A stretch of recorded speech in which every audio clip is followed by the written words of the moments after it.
Well, would you look at that? I appear to be back. Oh, man. I tell you what, they're trying to silence us. They're trying to silence you. And guess what? We need to understand all the ways they're doing this and how sinister this is. And folks, if you're not on YouTube, you got to get to YouTube. If you're not on Patreon, you need to get from YouTube to Patreon. There's going to be a time when they ultimately, well, kick me off of here. But for the time being, I am here. I'm with you. And folks, being on Patreon is the best way. So thank you guys over there. Hey, let's get to it.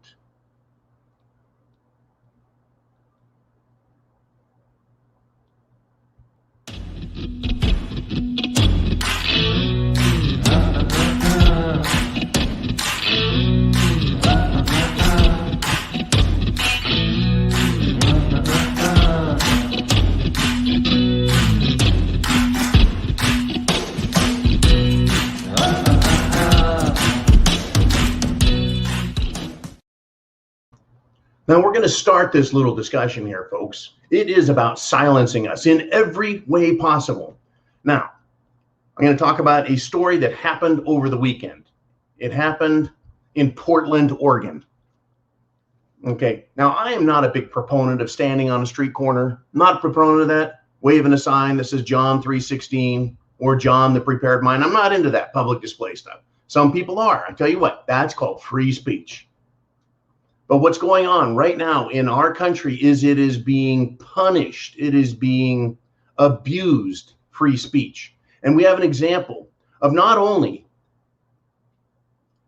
how people are being silenced, but how special interest groups, violent terrorists, and the government are complicit in that silencing effort that goes along with what we're dealing with here in big tech, in the world of the internet, where Google and Facebook and Twitter and YouTube all take turns jacking us around.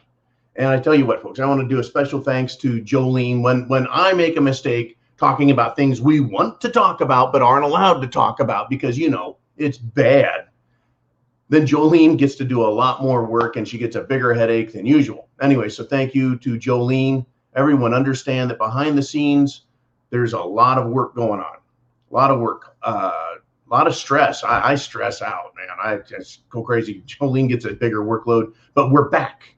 We're back. We're back. We're back. Now, we talk about big tech silencing us. Why? Because they have a story they want to tell. They have an agenda. They have something in mind. Now, see, if it was just a local company, it'd be a local issue. But this is a worldwide issue. Censorship has been going up around the globe for well over a decade, and certainly in America since President Trump was elected. So what do we have? I'm going to go right to the heart of this. There was Christians, nice Christians, who gathered along a Portland waterfront. They got a permit, set up microphones, set up some speakers, and they wanted to have a rally. They gathered to pray with each other over the weekend. And so what happened? That cannot be allowed, folks. What we're calling for, you and I, everyone, in whatever our unique way is, whether it's more spiritual or more secular or more militant, we're calling for action to be taken. Action like, secular, military is to call on politicians to do their job, right? Not do anything violent or dangerous, none of that. But for them to do their job, right, with the military, to put down all of the crime. That's what I mean by militant. All of the crime that's happening in the United States. We want them to do that.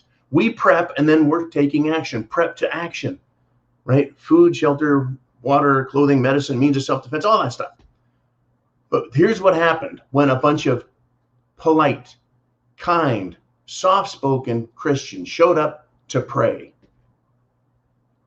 Well, a bunch of punks showed up wearing paramilitary gear, head to toe, gas masks, goggles, shields in some cases, body armor in some cases, and they attacked violently these Christians, families, women, children. They sprayed them with pepper spray. They took their gear, their microphones, their equipment, their speakers, and threw them into the river. Number one, that's littering. Number two, isn't that environmental damage? Number three, isn't that theft? Number four, isn't that aggravated assault?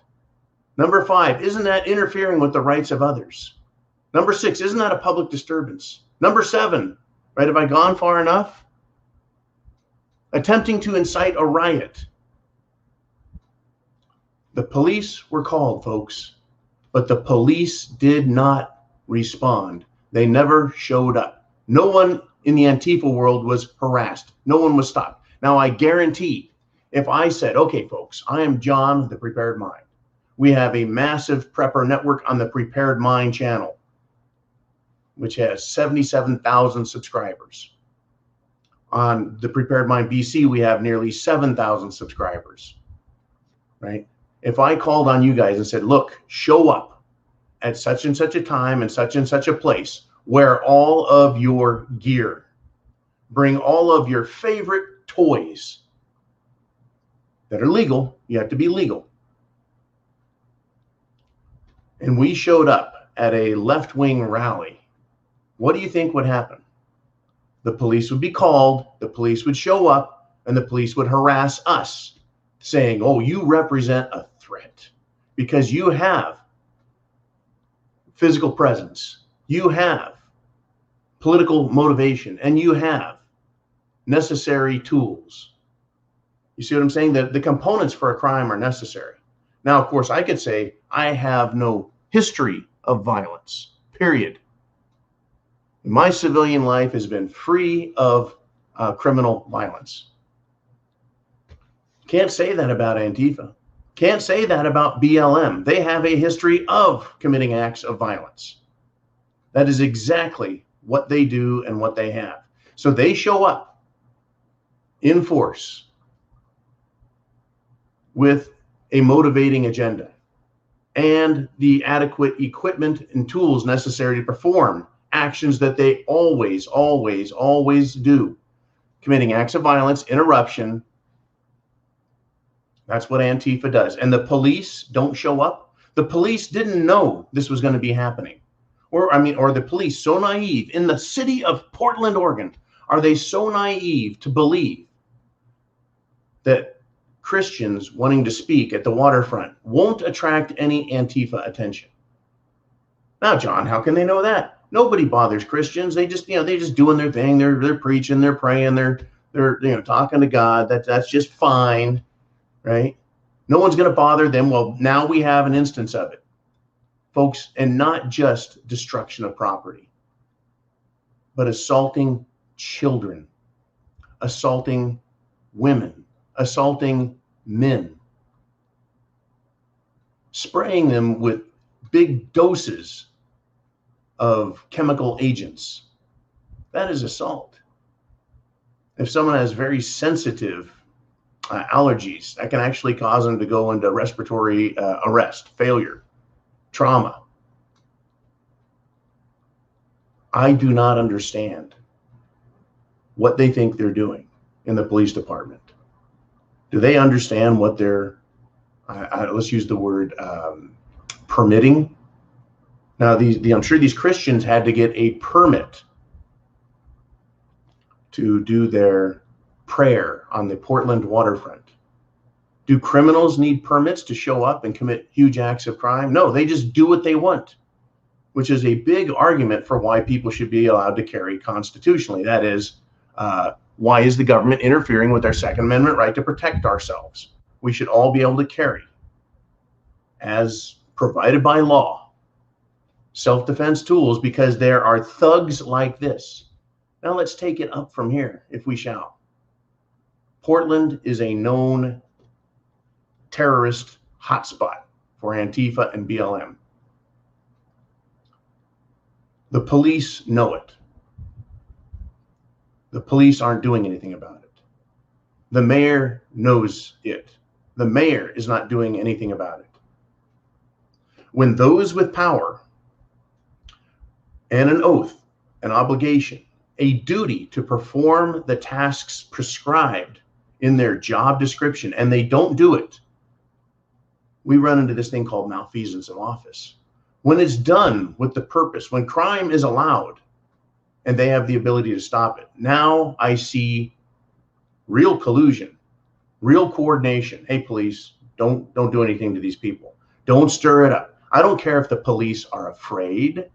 I don't care what their excuse is. It is wrong. And we're continuing to suffer as a nation, as a planet, under the ridiculous stupidity of these leftists. What are we going to do? What are you going to do? Right? A lot of people say, well, what can I do? Right? I'm just a person.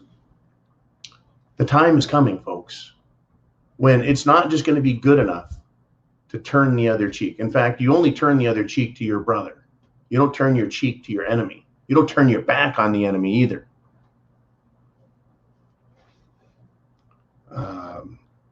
There's a passage, I believe it's in the book of Luke. It says, sell your cloak and buy a sword.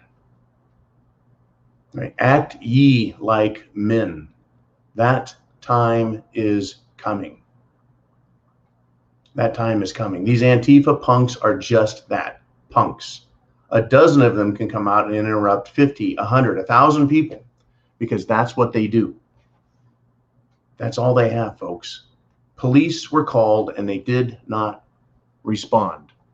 The mayor did nothing. The governor has done nothing. And the president of the United States, Shifty G. Biden, who changes his mind on everything,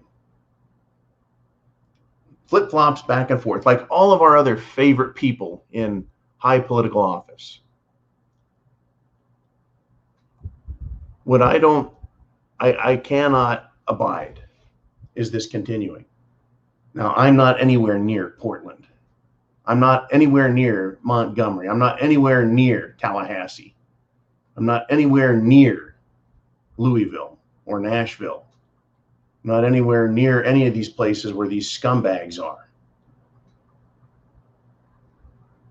But if they end up showing up wherever I happen to be for the day, you know, there's going to be trouble because I will not allow them to hurt others. Right? When is America going to stand up? When is America going to wake up? When are we all going to have no choice, folks? I don't want any of this crap. I didn't ask for this shit. Did you? No, we didn't. But here it is. It is coming, folks. They are silencing you. See, this is not only an attempt to show that Antifa runs Portland, at least until they become unuseful idiots, but they are being used to silence, to punish. They're being used to make sure we don't have a voice, that our side of the story doesn't come out, all the way down to something as simple as a prayer. Simple as prayer.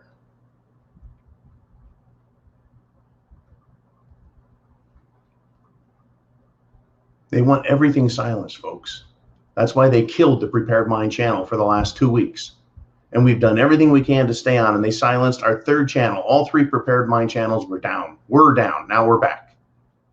They want us silenced because they know our story, our facts are real, and they have value and they have weight. What I mean by weight is people hear the truth and they know it. And then they can make a decision that's best for them, their friends, their family. And they don't like that. The mainstream media doesn't like that. Antifa doesn't like that. They hate that. What that tells me is I need to get up and I need to keep talking. I need to keep sounding off. I need to keep in this fight. And I pray that you do as well. Because there is no just being quiet and they'll just go away. Right? They're not a bear that'll go somewhere else and look for berries and nuts. Right? Antifa isn't Bigfoot. It's going to wander back into the woods and be lost for decades. That's not how this is working. The more they're allowed to get away with it, the more they will commit these heinous crimes. And they are heinous. They're not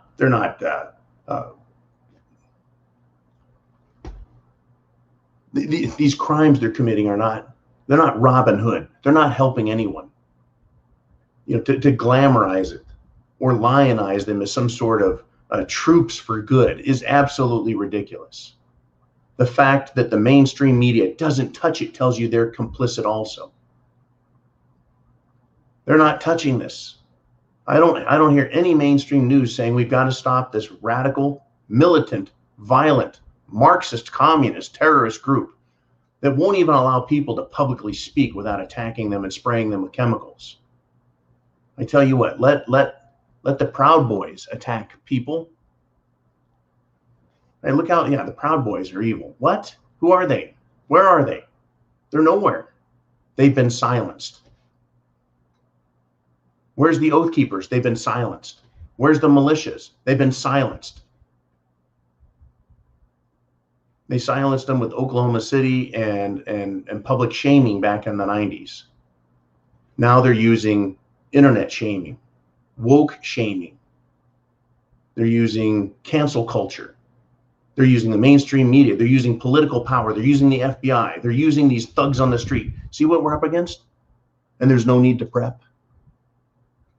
Nothing to worry about here, folks. Move along. I don't think so. Get prepared now. Chance favors the prepared mind. I'll be back. Should be the zoo tonight. Keep an eye out for the notices, the posts, the messages, the emails, notifications. We are going to be back, and they can't stop us, folks. All they can do is interfere. They're cowards. They're weaklings. And I think I've said enough. Godspeed. Semper Fi.